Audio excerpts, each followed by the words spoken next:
Ladies and gentlemen, one of my favorite bands, The Strokes! All the way back in 2001, the alternative music scene was bland and repetitive, all until a new band from New York would explode onto the scene and change the sound of rock music forever.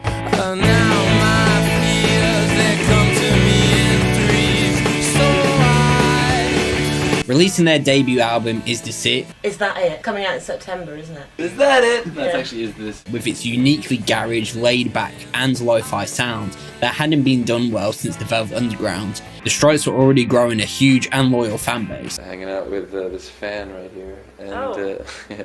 So you got a fan? Yeah, I have one at least. With massive songs like Last Night,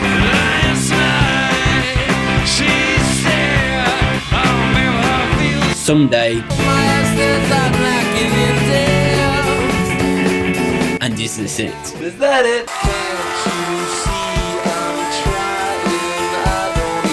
Julian Casablancas describes that he wanted their early sound to be like a band from the past that took a time trip to the future to make their record. And with producer Gordon Raphael at the ready, they went on to make something that didn't sound anything like the music that was being released at the time. So what are we doing here? What do you want to do? Hey, well, you know what everybody else is doing in New York? I go, yeah. That's what we don't want to do. With the massive success of their debut album, Tucked Away, they went back into the studio with producer Gordon Raphael to record their follow-up album, Room on Fire, which would in turn produce their most famous and biggest song to date. Today, we're going to look at the behemoth that is Reptilia, what makes this song so good, memorable, and loved by fans all over the world, even to this day, over 20 years later. Reptilia!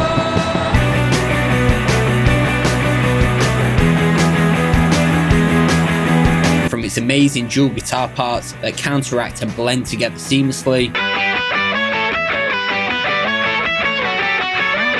its lo-fi garage rock style drum production, and of course Julian's famous distorted lead vocal. I said, please don't slow me down, only if I'm going too fast. Let's dive right into it. He seemed impressed by the way you came in. The song opens with that iconic drum fill before returning to a straightforward beat, with the bass droning along in the background, adding to the driving rhythm section the Strokes are known for. Anticipation builds, and before you know it, the guitars come feedbacking into the picture before delivering one of the Strokes' most iconic riffs.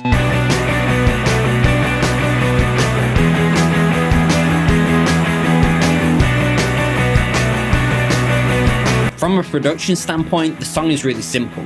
Producer Gordon Raphael always wanted the Strokes to sound like the band they are, playing in a room together and capturing that magic. What people aren't doing is, I have 8 microphones in my capability. I had one 888 interface that took 8 mics. I put them around the room, go play your song in that room, and we'll record it like that, and that will be what people aren't doing. So they did that, and they loved the sound. They said, yeah, that's it, dude. Which in turn makes the record sound like you're in a rehearsal room with them, for better or for worse. Drum-wise, Fab's at the helm. What about little Fabrizio? He has nearly 3 hours.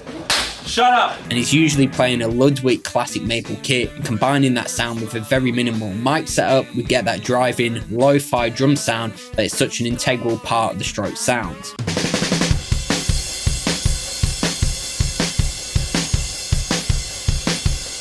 When it comes to bass, Nikolai's setup is also very simple. So big up Nikolai. Yo, Nikolai! A Fender Jazz bass with both pickups on full, through an Ampeg SVT stack, and you're pretty much there.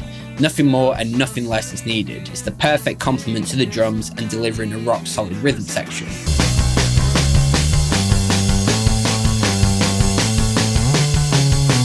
Now we come to the juicy part. Nick Valenci and Albert Hammond Jr.'s guitar sounds. Super iconic in their own way, but the defining factor of the Strokes is how these two guitarists complement each other's parts and sound perfectly, never stepping on each other's toes and delivering music in a counterpoint fashion.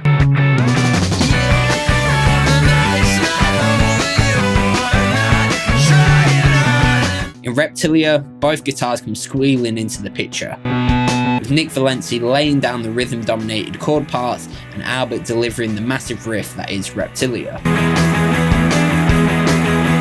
Nick and Albert both use very similar gear. They had a Hot Rod DeVille each and a Jekyll and Hyde drive/distortion pedal each. And to replicate this, you can basically just use a Tube Screamer pedal and a Marshall Shredmaster style pedal, as these are the circuits the Jekyll and Hyde is based on. But really, the thing that makes their sound so different from each other, even with similar gear, is the guitars they used. Albert is always seen playing his Japanese 60s reissue Olympic white Fender Strat with ceramic pickups, which he is hardwired to always be using the middle pickup. I use the middle pickup on everything, so it's wired so when I'm strumming I won't hit it.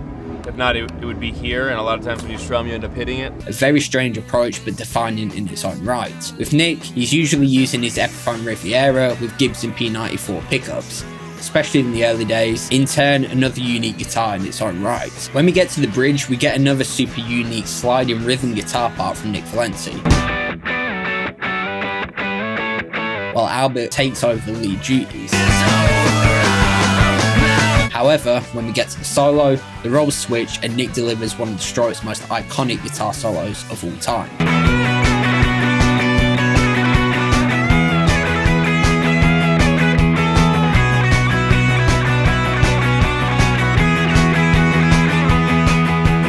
Now, the Strokes just wouldn't be the Strokes without Julian's gravelly, distorted lead vocals that take the garage lo-fi sound that one step further. I said, please don't slow me down, only if I'm going too fast.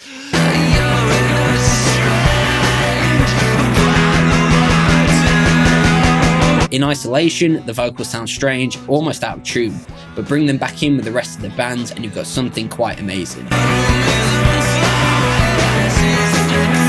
Reptilia is still one of the Strokes' most iconic, well-loved and famous songs, with however many streams and sales all over the world. It's no wonder people love this song so much. What song would you like me to look at next time? Let me know down in the comments and I'll see you next time.